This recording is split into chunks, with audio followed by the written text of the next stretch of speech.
grab your coat and get your hat. Leave your worry on the doorstep. Just direct your feet to the sunny side of the street. Can't you hear a pitter-pat? And that happy tune is your step. Life can be so sweet on the sunny, sunny, sunny side of the street.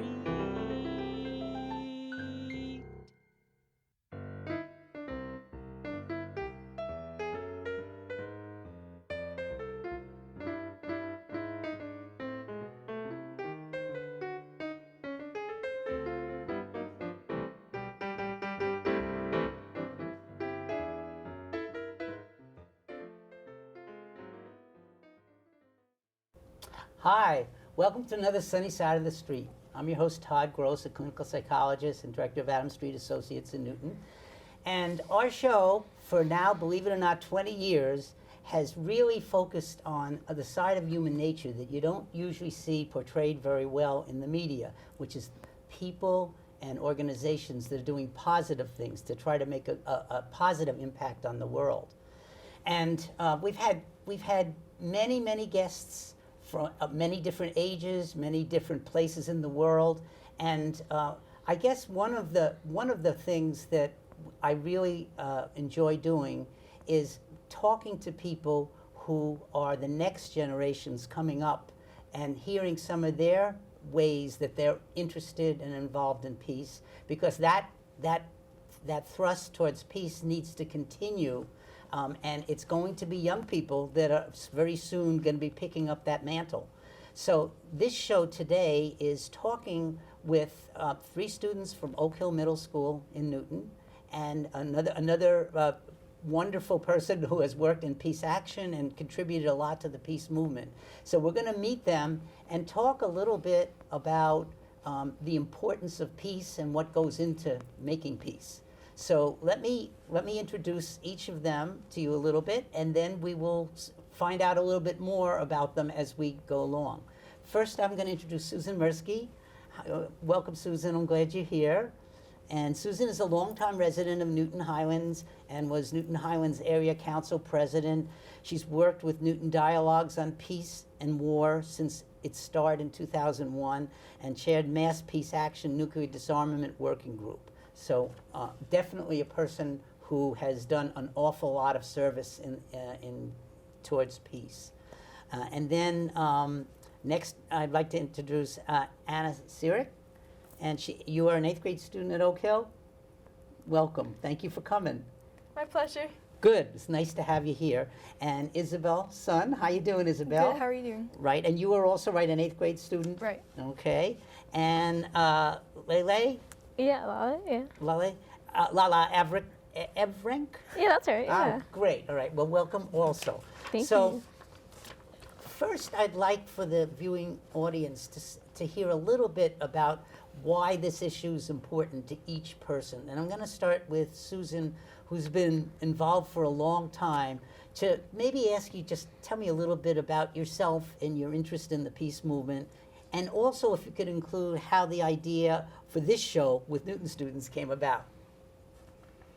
Okay, well, I started being involved in peace, I think, from the time I was born. It was in my genes with my parents' involvement in peace issues. And I remember when I was in high school, and the Committee for Sane Nuclear Policy had just started. Well, we as teenagers thought, oh, those adults don't know what they're talking about. We know much better. And so that was a good lesson for me, because I do remember, and what stayed with me is the importance of voices of young people, because I always thought we brought a fresh perspective to whatever it was, and I know that you will too.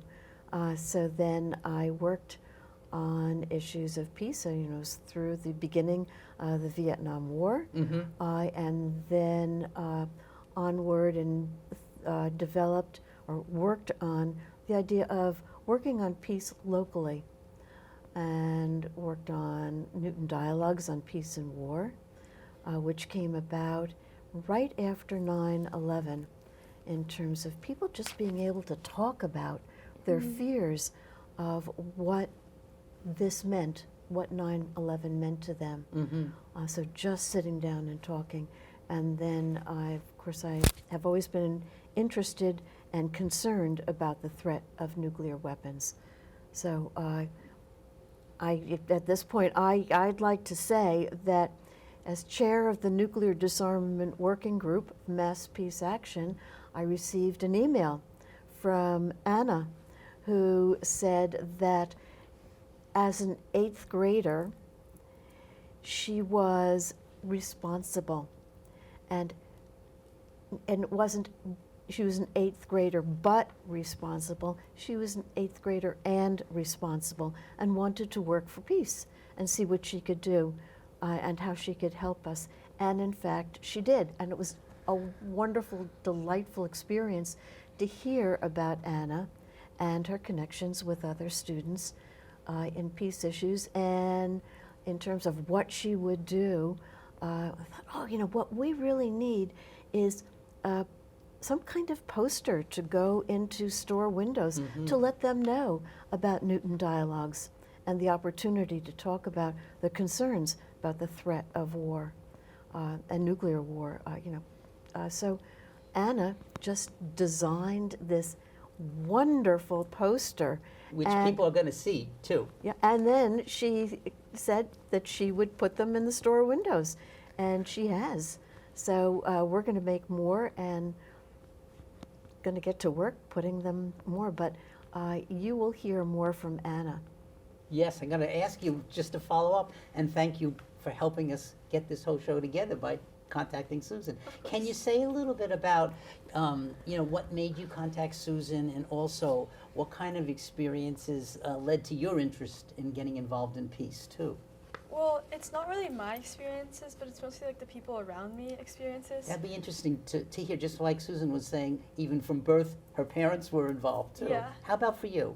So I think that your parents influence you a lot. I don't think you can be born and think a certain way. Sure. And I think it's mostly like your parents. Your parents are the first people you talk to. Right. And they give you the idea of what you should work for and what kind of person you should be. And my parents, they taught me about their experience.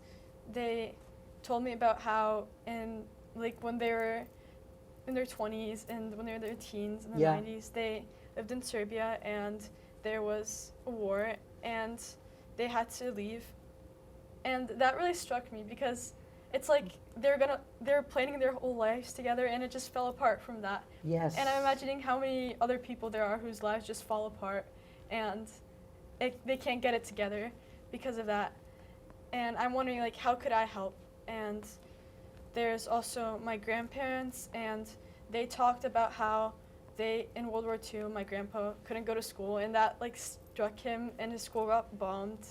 And when he was a little kid, he couldn't go to school, and that really struck me. And there's so many stories out there, and there's so many books out there that talk about this, and it just affects people in many ways. And when people hate, they don't really think. When people start a war, they're not thinking straight. It's just a part of their brain is just clouded, and they don't realize how many people they're affecting.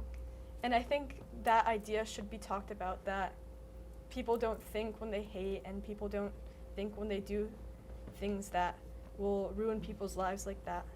That's very well said.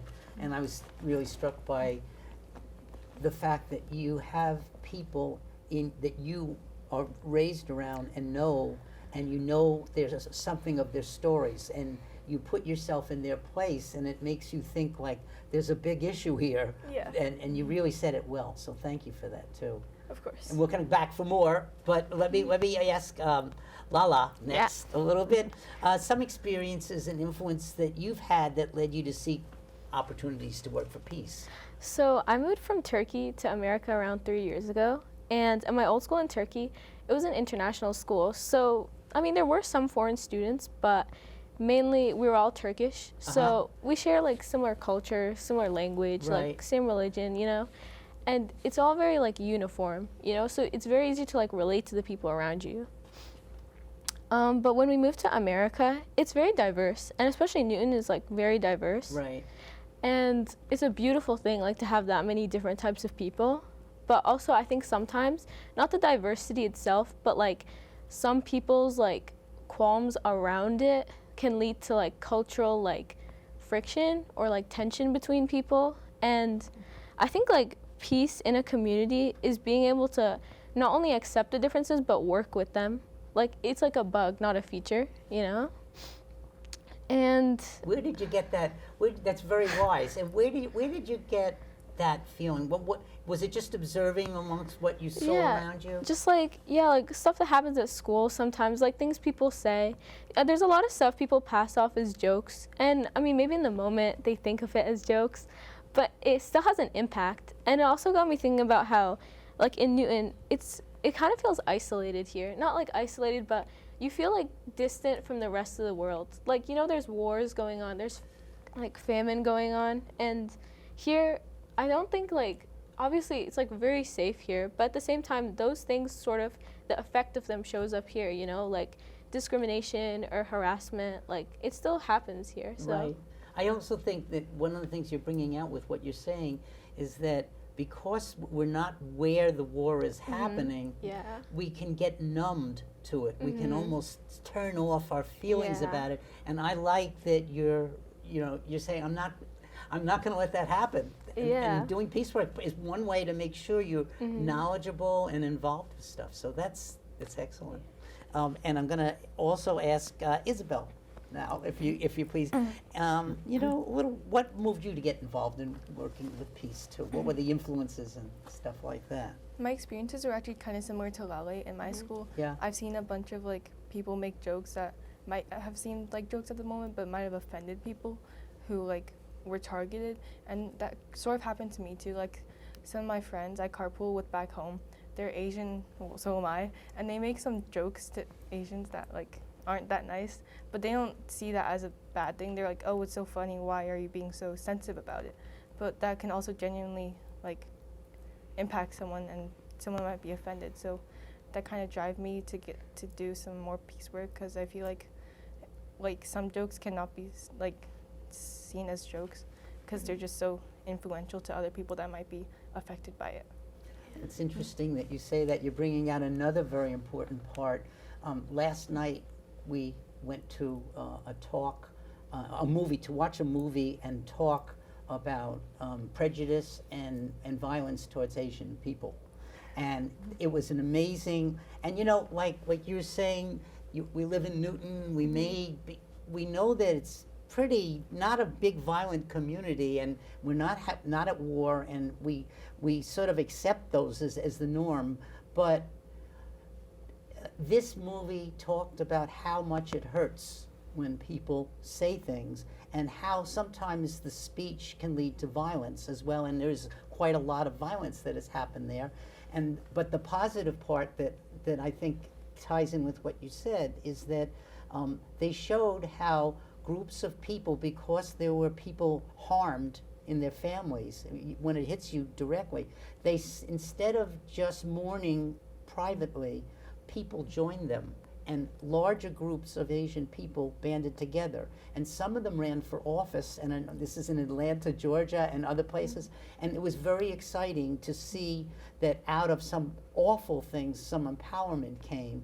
And I think that's one of the things about peace work that all of you are hitting in different ways, that you want to feel some power over things when people treat each other cruelly. And names can lead to violence too. So I'm glad you brought that up too. Wow, what a group we got. I love this. I love this. One of the things I wanted to do with you is, I was thinking about some of the things that are involved in peace work and some of the concepts involved. And so I wanted to get your opinions on a few different things, any of you who want to say. So I just thought of a few of the things, some behaviors that increase the chance for peace, and to ask if you agree, and if you have any examples where it's happened. Like, like the connection between peace work and just listening to other people. Any comments on that, the importance of really hearing what people say? So I think peace work isn't always like doing straight up peace work. I think it can also be getting along with people and understanding other people better. I think that sometimes when we're in a town like Newton and it's very wealthy and we don't really see other things that are going on in the world, we don't understand like what other people are going through, and we can just brush that off. And I think peace work is understanding other people and accepting other people around you that are different from you and don't think the same as you. And I mean, as people that are not politicians, we don't have Right. power to like end wars and promote peace for the whole entire world, but Right. we can start little and we can understand people around us and be better at listening to what they have to say. I love what you said, and what I get from it too is that listening is a kind of peace action itself, even when you take the time to pay attention and care enough to try to listen to what people are saying. Anybody have any other comments about listening or experiences? Yeah, where you're listening, you feel produced with a friend or somebody a peaceful outcome? Well, I was thinking about how like living in two different countries, you realize that like I feel like people often exaggerate how different we are around the world, and humans, we're all like really similar actually. Like we all deserve to be treated equally. We deserve to be accepted, and I feel like listening is part of like building that understanding with people, and just like seeing yourself in them sort of, which helps you like build empathy. Beautiful. That's great. Yeah, very good point. Listening, you know, your point around, despite all the differences and ways we make people that are different from us the other, you're sort of saying some of those barriers, if you really take the time to get to know people, they want the same thing for their families and their lives and when they go to school. So that's also a really good point. Any other comments on listening to that people want to add? I feel like listening kind of brings awareness to some subjects that you might not want to talk about in your daily life. If you really like sit down with someone and talk it out and listen to each other, you might understand each other better, and those differences might become closer too. So listening is also being open to learning, is what you're saying, and I think that's excellent. Really good. And how about you, Susan? You've been I was at this for a long time. So Aren't they I was- amazing? They are. They're I love wonderful. them. They're You know, great. and so much. There were aspects of what each of you said that I thought, yay, right. Right on. And of course, it's the listening is so important. It's what we tend to do is to make, and you brought about, you mentioned the concept of the other. We make people as the other, and here we are in, you know, nice and Newton, but there are horrible things going on in this world, and talking about nuclear weapons with nuclear armed states, nuclear nations, which is very scary. But we make some of those people the other. You know, we in this country we tend to make Russians as the other. We have made people in the Palestinians as the other, and what we need to do in terms of listening, and you've talked about it in a very concrete, interpersonal way, is to do that with all people. And I think you brought that up, and the idea of listening as negotiation, that when there are conflicts, we need to listen, not treat countries, people in other countries, as others. We need to listen and we need to negotiate. Well said. And picking up further on what you said, the connection between listening and empathy, it sort of follows that you're listening to try to understand somebody else, and you look at the other person's point of view, and you learn something, and then some of the stereotypes or things you may have heard that were derogatory, you get past them. Yeah. Because they're people, and you listen. How about any of you that want to say things about how empathy even at a small level, in school or anywhere else, it leads to a more peaceful outcome between people. I think when you have empathy, you're able to understand other people around you better. And I think understanding, I mean, we're all human, and I think understanding is what connects us all together. And if we can be connected all together and understand each other and have empathy for each other, I think we can learn to get along as humans. Good point. Good point. Any other comments about empathy? I feel like empathy and listening sort of go together. Like if Yeah. you want to listen to someone, you have to be empathetic towards them to understand what they're trying to say. And yeah. Yeah. Any others? Anything else on that? I don't have. Yeah. No, just the thought of that sometimes, it's great to talk with people who agree with you, basically, but it's also important to talk with people who don't agree with you.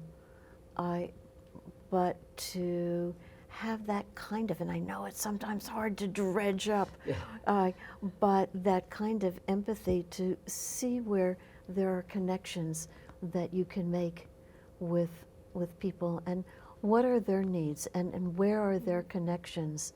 And so that is, in a sense, a certain amount of empathy, understanding where they're coming from. And I think, too, I agree with what was said, and I also feel like if you're listening and if empathy you look at as an attitude as well as a behavior, that I am wanting to put myself in the other person's shoes, there's a value to do it. What it does, I think, is it decreases the natural behavior of becoming defensive. You're with somebody that disagrees with you, you're ready to fight with them and disagree with them, and instead of listening to what they're saying, you're thinking of your next argument against what they're saying, and you stop and say, wait a minute, not only should I listen, but let me listen with empathy, with pretend I'm them for a second. And I have a feeling that leads to a lot more understanding, and as people have said, more peaceful outcomes too. This is great. Then the third one I thought about was the role of giving time and energy and caring and hard work to the cause of peace. Just engaging in the process of trying to promote peace in the ways we're talking about it. How important is that, do you think? Actually, not just saying things, but also engaging. Sometimes that could be marches, that could be meetings, that could be posters, it could be any kinds of interaction. How does it feel to be actually acting on peace? So I really think that peace could be anything. I mean, people have different ideas of peace, and I think that that's where a lot of arguments start. Like, is this peace, is this peace, is this peace? But I don't think that you have to do everything. You have to, change the world to promote peace. I mean, people have different ideas of what changing the world is, but I think you could change someone's world if you listen to them and if you understand them. And I think that should be valued just as much as creating world peace. And Excellent. Good point. Because Good point. that could be someone's world, that someone understands them and someone's listening to them. And I think that should be valued, and I think that people should work towards that, because that could mean a lot more to people than they understand. Sort Yeah, of you adding want on to that, you never know what type of little thing can spark some big change. Like Yes. one poster on a store wall might spark a big change or inspire someone to go towards the peace and peace work. Yes, absolutely. I feel like we often think about peace as something that, or at least I feel like a big attitude is that it's especially in kids at our school sometimes, it's too much work. But yeah, like you guys said, it can be a really small thing too, and it's just it's I don't know, just helping someone out, or not even I don't know, just having the peaceful attitude. I feel like there's sometimes a lot of peer pressure to, if someone's saying something or making a joke about something, that you have to agree or stay quiet. Yeah. Or else you won't be in on the joke. But instead of just you could just tell them what they're doing wrong, and that would help. So peace is sometimes can also be saying something when you see something, rather than being a bystander that doesn't try to speak their truth too. Yeah. Anything, Susan, you want to add on that? I just listening to you all and hearing that peace for you starts from within you, and it is involved in your interactions with other people, and that it can be small, it can take many different forms, and in a sense, this is your future, and you will start out and you will grow with it and find whatever avenues of activism that work for you, that are meaningful for you. And so I'm really so pleased to hear what you have to say. I love it. I love what each of you have said. And I want to extend a little what Susan was saying too. As a psychologist, one of the things I think about is that you're also, there's another kind of peace, and that's being at peace with yourself. And so if you are, if you're carrying lots of anger or that can spill out onto other people and create negative outcomes, working to feel more at peace with yourself, and including a lot of people that I work with, they're at war with themselves because they get so angry if they don't do things correctly, or they make a mistake, or someone says something, they can end up feeling really bad about themselves and beating themselves up. And I think we do something for the cause of peace. As Susan said, it can be in little ways or big ways when we tackle our own demons inside that keep us from being peaceful. And when we realize that everybody's got them and that it's not abnormal, we don't pathologize it, but what we do is we say, how can I think about this in a different way that maybe is more at peace with myself, help me be more at peace with myself, so I can bring that to my work with other people. So what we're getting, you guys are amazing. I've got to keep going.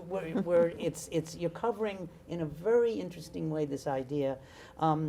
This is related to things some of you have said, but the importance of working alongside people who share your caring and desire to help improve people's lives. It makes you feel, I know that's what, I would bet Susan has had a lot of experience with that, and Jackie and I have had a lot of experience working in Watertown, same way. You feel like it's very important to have close people in your family. That's part of who you are. It's very important to have good friends. That's part of who you are. And it's good to have a community of people that you work alongside with and share some values with, and maybe have some goals that are in common. It makes you feel like you have a community. I know you can talk from Peace Action point of view. How about from what you guys have you've experienced? Can you see that there could be a connection between doing different kinds of peace work in the ways we've talked about it, and feeling like you're part of something bigger than yourself, like a community? So I think that when you surround yourself with people who understand you and people who will listen to you, you feel more heard and you're at peace with yourself, because you are the person you surround yourself with. Right. And I think that is an important aspect of peace, just surrounding yourself with people who care about you and people who listen to you, because then you can be at peace with yourself and you can treat others the way you have been treated. And I think that is very important. Good. And anybody else want to comment about how you see there's an importance of having a community of people that feel like they want peace around you? And adding on to that, like about the surrounding yourself with a good community of people, I think that's very important. And also, like what you said, people have different opinions than you too, and I feel like both can be true at the same time. Oh, that's interesting. Right. Good. And I feel like there's a lot of people who surround themselves with people who have the same type of mentality at them, not like same believing in peace, that's a good thing, but who like really enforce all the same things, like very like extreme sort of. And I feel like that becomes like the mob mentality, and I don't know, you like get very aggressive. But with peace, I think it's the opposite of that. So you're saying that I think that it's not incompatible to do both things, where you work for peace and you feel the camaraderie of people who feel the same, but then, as has been mentioned by several people, you also challenge yourself by exposing yourself to different points of view, and you grow that way too. And also, last year we did like this peace rally at our school, Yeah. like with Oak Hill and the high school. Oh, really? Yeah, and we like walked around and like we had signs, and it was like a really good feeling. You feel like you're part of something bigger than you. It's really important. It is. It is. Has your school done any particular, like you just, I'm interested in any experiences from the school setting that you would say help promote peace from what you've seen? So there's been food drives Yeah. and Mhm. food Yeah. drives that promotes like equality around the community. Mm-hmm. And there's been the peace walk, Yeah. That's and there's been like the principal enforces peace. Like he wants to make everyone feel safe and equal to each other. Yeah. And yeah. We also do like clothing and like coat drives really often, and I feel like it's so like, I don't know, it's like a normal thing in our school, which I really like. Yeah. Yeah, there'll be one like every few months. It's like, What happens with the coat drives? What they're distributed to people? yeah, they usually like send them to one specific person who takes in coats, and then they send the coats to like just I think to a program that like distributes them. I don't know. Yeah, there's one in Cambridge. My wife actually works with Oh, them, really? does some work for them too. Yeah. Anything, Susan, anything you want to add on that? I just wanted to hear from Isabel first. Sure.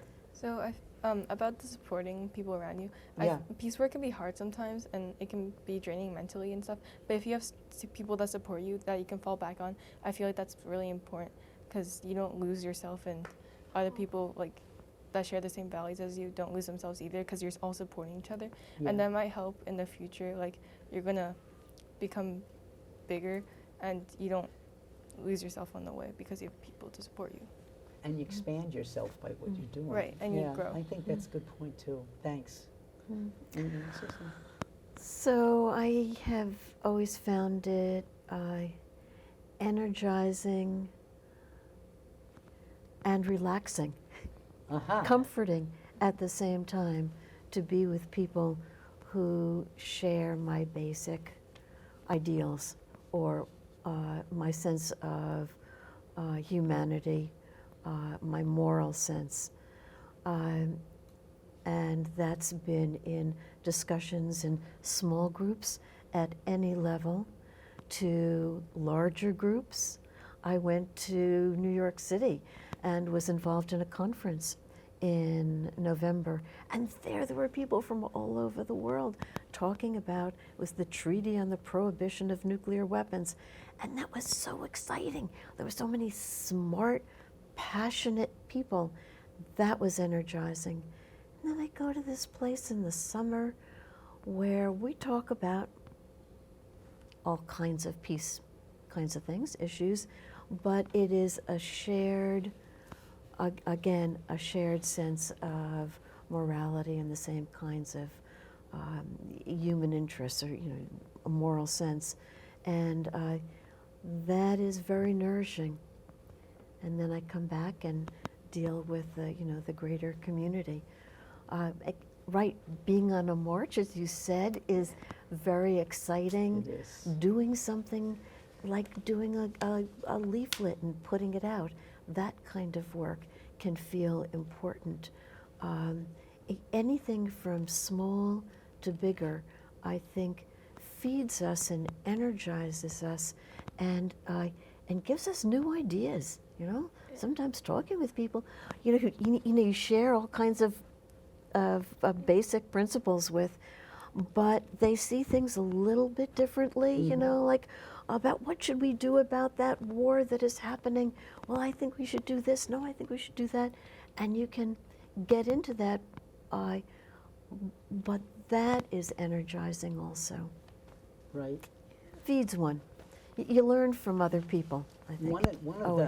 One of the things that takes into account what Susan's saying too is for me, there's a march that's coming up that I've done pretty much every year, the Mother's Day March through Boston. I don't know if any of you know about that, or if anybody has been in it or anything like that. There are some young people that do it too. But it started with a woman whose son happened to be in the wrong place at the wrong time. He was not a gang member, but he got in the middle of a gang shooting and died.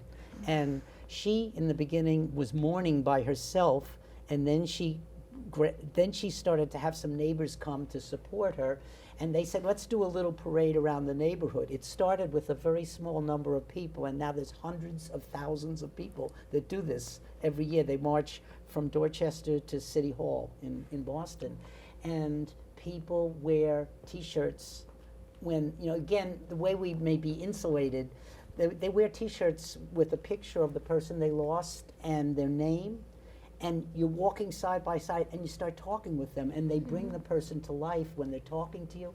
And although it's a scary feeling because you're talking about violence, and we all are worried about violence, these are people, and they are strengthened by knowing that people care and marching along with them. There's a whole Peace Institute that was developed by this one woman, and she was on this show, by the way. We interviewed her a while ago. She's a clergy person too now.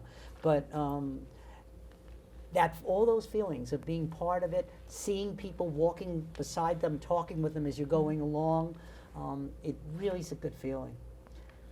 I'm going to shift another question, a little different, but the opposite side of this a little bit, and that's to ask, from all your different points of view and what you've experienced so far in your life, what do you think are the biggest obstacles to peace? What are the things that are going to be tough to really, so our audience gets to hear a little bit of not only our definition of peace and all the ways we did it, but some of the real challenges that make it hard to promote, to be able to achieve peace?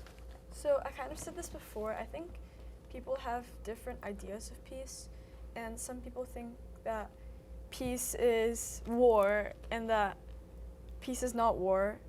And some people just don't want peace. Some people have, they can't imagine a world that's peaceful, and it's so grilled into their head that they can't have peace, so they don't work for it or they don't care for it.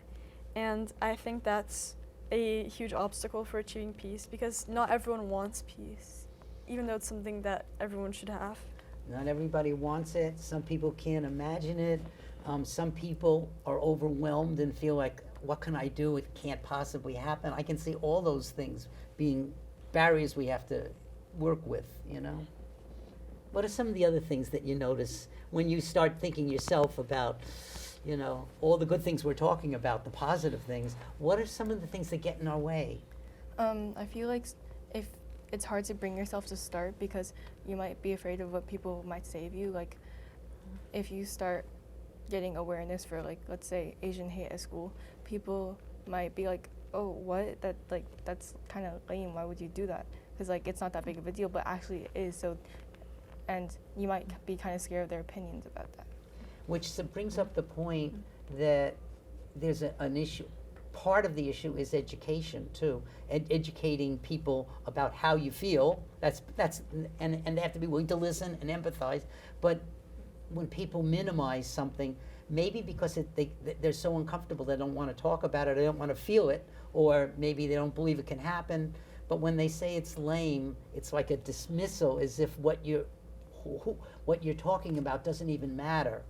And that is a big obstacle. And sometimes it takes a lot of persistence, I think, to be able to get through that and say to people, no, I'm still going to talk about this because this matters to me and it matters to many people, And sometimes education helps. It isn't always enough, but it is a necessary piece, I think. What do you think, Farrell?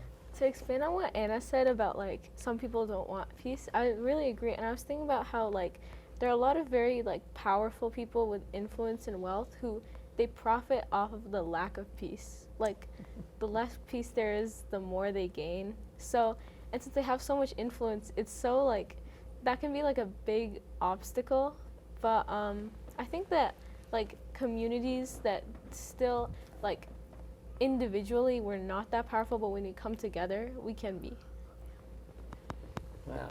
You're smiling. Susan. Wonderful, Yeah. wonderful. that wasn't- Although all that you're saying, and you too bring in so many good elements to this. But Absolutely. when you were talking, I was thinking, oh, those corporations that are, they're in fact right here in Massachusetts that are making pots and pots of money, making weapons, all kinds of weapons, including nuclear weapons. And then our media that tells us that we need to, be strong, and we need to spend more money selling weapons, making weapons, and using them. So but getting together, it does feel good getting together. Because people, on the other hand, are scared. They talk about nuclear weapons. What do you think of?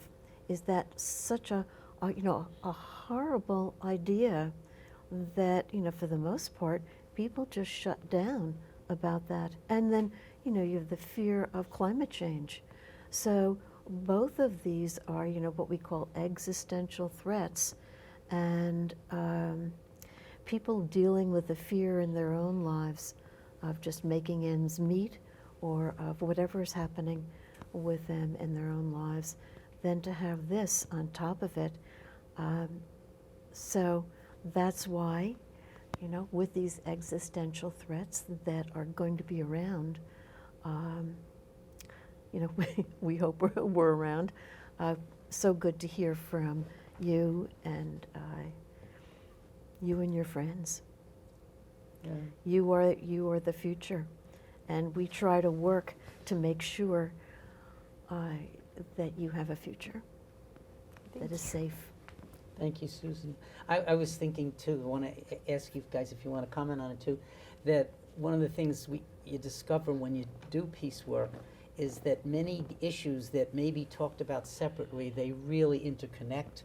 Climate change is related to nuclear issues and stuff. I wonder how much you think about nuclear stuff. I'm curious, how much does that ever get talked about?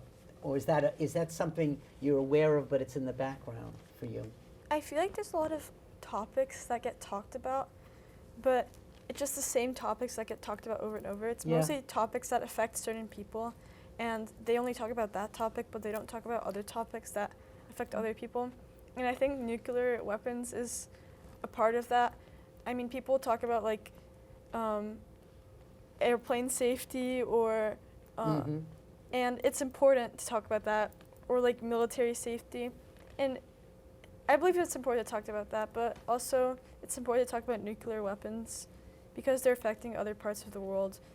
And even if they're not affecting America, we should still talk about them because the world we're all human, and if it's affecting someone else, we should care about it. That's great. And you're bringing out the point that even in those examples that you can link a lot of issues together by just thinking about the concept of safety, that we all want to be safe, and all these different pieces of safety are important to talk about. But not to lose the bigger issue that, listen, we have things in common. We could maybe work together because we all want safety. It's a way that you can produce peace also by showing people the linkages between their issue, their particular issue, whatever it is, and others. Yeah. Anything else on that, on the nuclear stuff? Did you want to say anything? I feel like since we in America don't really experience anything to do with like nuclear weapons, we're not sort of aware of it, but other people in places in the world are experiencing it. So I feel like we should raise awareness about that and talk about nuclear weapons a bit more. Yeah. And I feel like it's like that one thing that, like political leaders and stuff, they'll avoid talking about it. It's like something that's like in the room, I guess, but like nobody wants to say it out loud because they don't want to like acknowledge how bad it really is. Yes, right, absolutely. And Susan, I'd like just you to speak a little bit because you know so much about this, even about some things like our United States position right now compared to other countries on signing nuclear, limitations, stuff like that. I'm not sure that people get to hear that as much as we talk about it, but just a little bit on that. Right. The U.S. has backed out of many nuclear treaties. We have not, we've not signed on to, we've backed out of treaties that existed before. We no longer have. We are expanding our nuclear capabilities. At the same time, we have gotten out of treaties with other countries. There are now some other countries that say we will have a no first use policy, meaning whatever happens, whatever conflict, however bad, we will not be first to use a nuclear weapon. Other countries have this, but United States doesn't. And in fact, right now, we have said implicitly that, yes, we will use nuclear weapons first, which is, you know, the scary part, because as we say, oh, it doesn't affect us here, it affects other countries. The nuclear weapons are now on hair trigger alert, and whatever we send over to another country will They'll come send right back to us. So Yeah. it does affect us. It does affect us. Yeah, it's you well know, said, Susan. And you know, and in the same, in that vein, I get so concerned about it, you know, and I have a friend who says it's not a matter of if it will happen, if we'll have a nuclear war, it's a matter of when, because we talk about weapons, the possibility of weapons being used intentionally, but also unintentionally by accident. Yeah, and in the course of war, this happens. So for me, engaging you, I don't want to scare you, you know?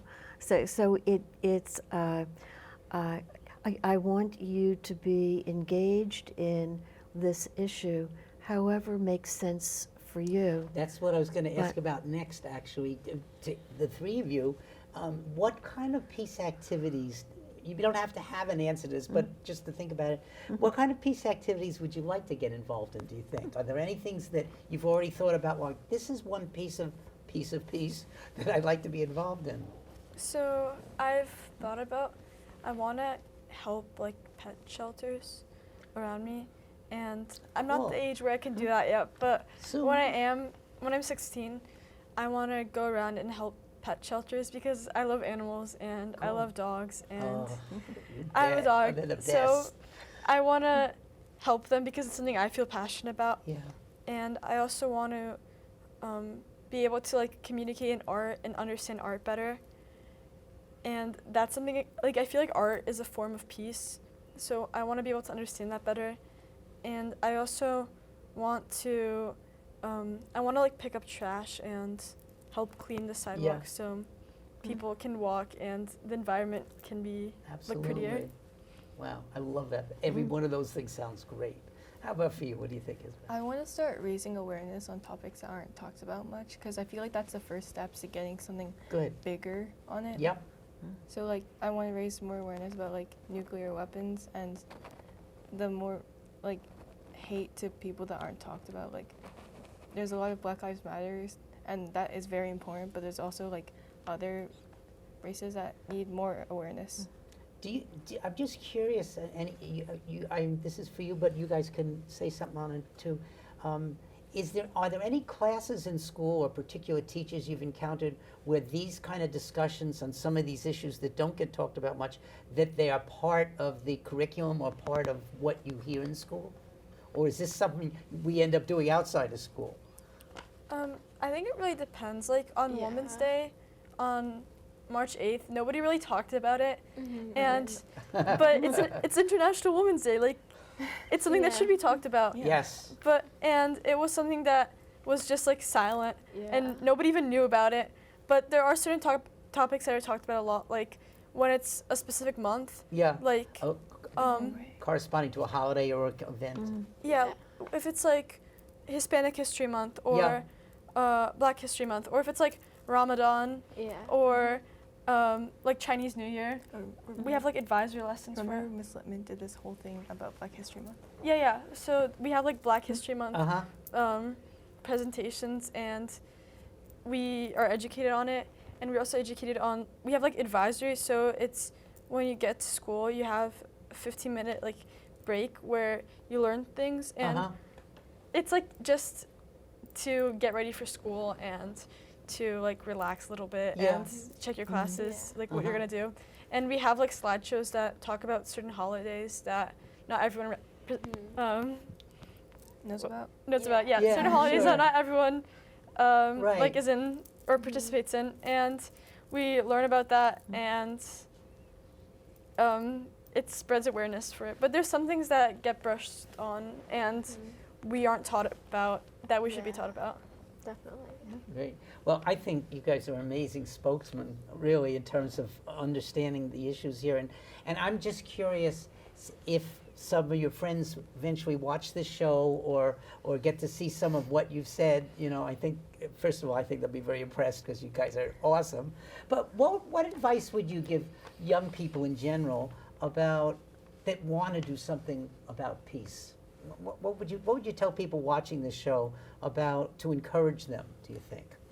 I think you should do what you care about. Like, you really are the best at what you care about, and I think if everyone does something they care about and something that they've seen affect people and they believe is very important, I think the world can be a better Even like place. the pets you were saying? Yeah. Yeah, absolutely.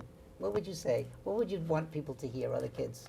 If you see something in your daily life that you feel really passionate about and you want to do something about it, do it. Like, don't hesitate, just do it. People are going to join you because that might be something they feel passionate about too. Mm. And they might be like waiting for someone to cue them on Right, and right. do it. So when someone else does it, they're going to be like, oh, like I'm not the only one. Yeah. Who cares about it? Yeah. I'm going to join on too. Yeah, and I think when there's like a group of people that believe in something, and I think anything is possible. If there's a group of people that believe in something and want to help spread awareness about something and help do something, that they can achieve it. And as long as they're passionate about it and they really want to do it, they can do it. Anything is possible. Yeah.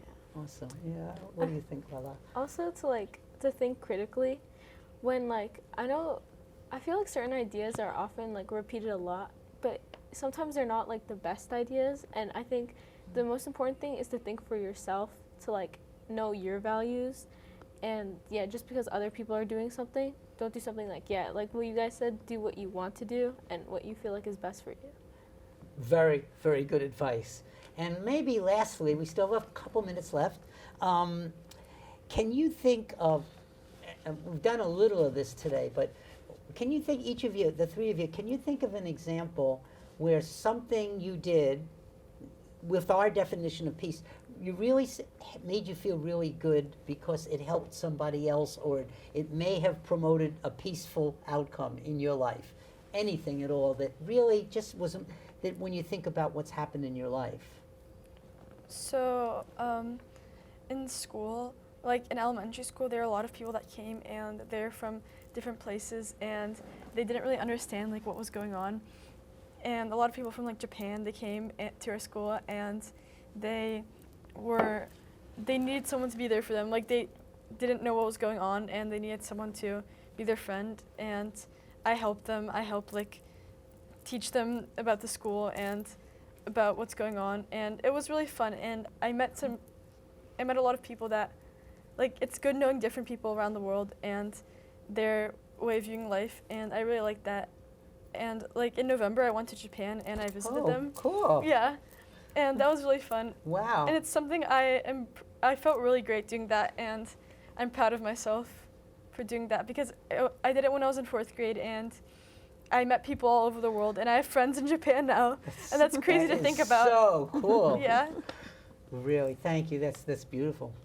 How about for you, Isabel? Anything that you think about where I was thinking about something maybe where you spoke up or where you said something or something that you did that it just made you feel really good? Because I think one of the things that happens on this show is when people talk about things they do that are positive, they also point out that they got a good feeling from what they did too. So it's the goodness comes in both directions there. Well, when I see hateful comments being made in school, Yes. like jokes that the person that said it might not think it's hateful, I would say like that's a bit mean. Like don't do that in the future, Good and for explain you. to them why they shouldn't do that. And I felt really good about myself after that, because it's like I was defending a community that other people might not stand up to defend. It takes courage to do that, doesn't it? Mm-hmm. So somewhere you have found within yourself, like, this is so important that I cannot just let it be. I have to say something. And I think that's terrific. It's a real sign of strength inside. And how about for you, Lola? What do you think? I think it was last year during the winter, there was the Turkey-Syria earthquake. And during that, I mean, none of my family members were harmed, which I'm like really thankful for. Oh, thank goodness. But I think some people we knew were. Yeah. So it was really sad, but we did a clothing drive for that. And like, it was awful to hear the stuff on the news, but it feels really good to be able to do something about it and like help them out. Like, yeah. That's so important. And I wonder, Susan, you've been involved in so many wonderful things, and I love the work you've done in your life. But is there any particular thing that might be a nice example of when you felt so good about something? I do have to tell you, this was, for me, a long time ago. Yeah. My first year in college, and I sang, and there was an international day. All the international students, we were in a courtyard, and I was in the middle with some of the teachers, and I sang a few international songs that I knew. I sang a song that I had learned about, and it was Japanese, first Japanese, then the English, and then the Japanese. And I sang this song, and I did the English. Everybody would know what it meant. And then from the corner, the far corner, in the corner, a young woman, a student, stood up. She started singing with me. And she was Japanese. Now this was in 1962. So she must have been a product of, she knew, or was around with the bombing of Hiroshima and Nagasaki. And I learned from that. That was such an important feeling for me. So I sort of sang the rest of it, tears come, going down my eyes. And I realized that something that I did that I thought was, an important song for me was so important for her, because I think she was isolated. And so she then heard something that connected. And she came up to me, gave me a big hug, and we talked for a little bit. And that was so important. That was very meaningful. That's beautiful. You never know. So you never know when something that you say that is important to you, because, I sang that song because it was, my values, connects with other people. And That's it's great. that connection that can go on. Absolutely. And pointing that out is great, because there will be things for each of you, like the things you said, but more coming in your life.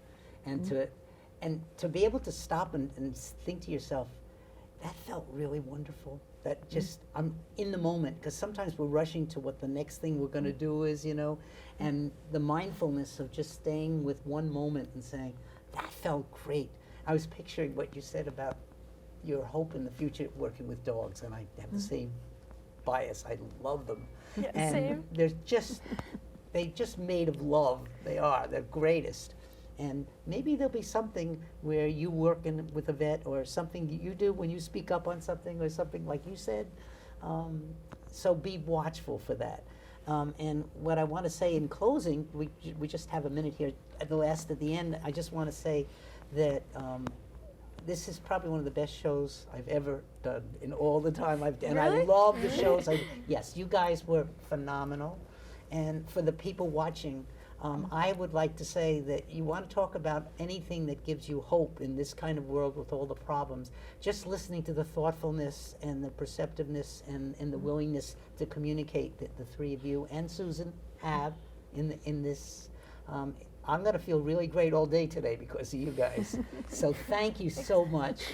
And also I'd like to say to our audience, thank you so much for watching, and tune in again soon for another On the Sunny Side of the Street. Take care, everybody. Take care. Thank you. Take care.